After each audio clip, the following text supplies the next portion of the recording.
台南市立安南病院为了感念郑清秀女士的善行甲大爱，11号上午特别伫元安安宁病房的交易厅举行感恩茶会，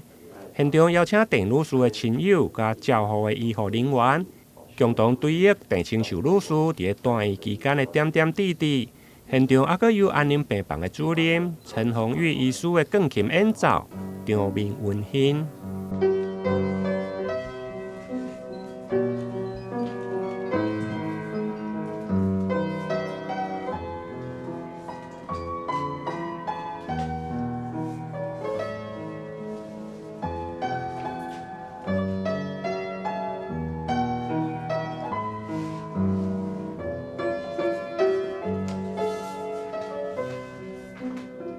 郑女士伫去年12月伫安南病院住院治疗，后来被诊断为胰脏癌的末期，住入去护理之家甲安宁病房来疗养，一直到今年1月5号告别人间。在生进前就捐赠120万予安宁病房，一直到过身以后，家属嘛遵照意愿，搁再协助捐赠250万，作为安宁病房甲癌症资源中心的医疗基金。李病院嘛将遵照郑女士的意愿，妥善来运用，希望将郑女士的小爱化为大爱。为我姐姐郑清秀女士办了一个这么感恩的茶会，也非常谢谢她的朋友慧明姐，在我不在台南这一段期间，她对我姐姐的照顾，也从中间我认识了丽环姐。他告诉我要如何将我姐姐的小爱化为大爱，所以我照着我姐姐的意愿，我就这样做了。因为安南医院在我姐姐住院的这一段期间，所有的医疗人员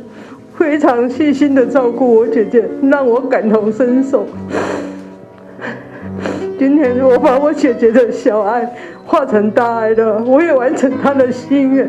我相信她也乘着爱的翅膀，她就去做她的快乐老仙女了。所以非常感谢在场的每一个，都是我姐姐的贵人，让她把她的心愿都完成了。希望在安南医院的医疗体系下，有更多的受惠者。谢谢。今天怀着非常不舍的心情来举办郑清秀女士的感恩茶会。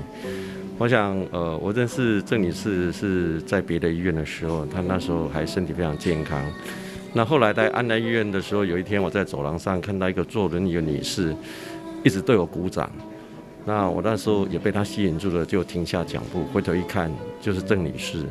她呢是因为癌症的末期，身体非常虚弱，没办法讲出声音来，所以她用鼓掌来吸引我的注意。那还好，我有留下脚步。那也跟郑女士稍微沟通了一下，了解她的病情。那也知道安南院的整个医疗团队利用全人全时的照顾，来对她整个生命的末期做最完善的这个照顾的情况之下。那他告诉我说，他还想做一些更有意义的事情。那我们就安排到我们安南院的安宁病房来，也认为说他的病情非常适合住在安宁病房，在疾病末期可以享受一些比较无痛一个比较舒服的一个最后的人生的旅程。所以刚才这个感恩茶会的情景，就恍如郑女士在世的情景一样，我们都非常不舍。但是不舍，我们还是要舍的，因为他能够离苦得乐。这个脱离身上的痛苦，可以在天上漫游，当她的仙女。我想这是我们非常可以体会，也希望她能够过得更好的事情。郑女士因为有丰富的医疗机构的志工服务经验，现场病院嘛邀请这位郑女士的亲友，包括郑女士的国标舞老师任慧明等，现场分享一寡无人知的小故事。连医方最后嘛递赠感谢状，甲郑女士伫住院期间所留下的生命绘本给家属，表达病院深深的感谢之意。台南新闻林根采访报道。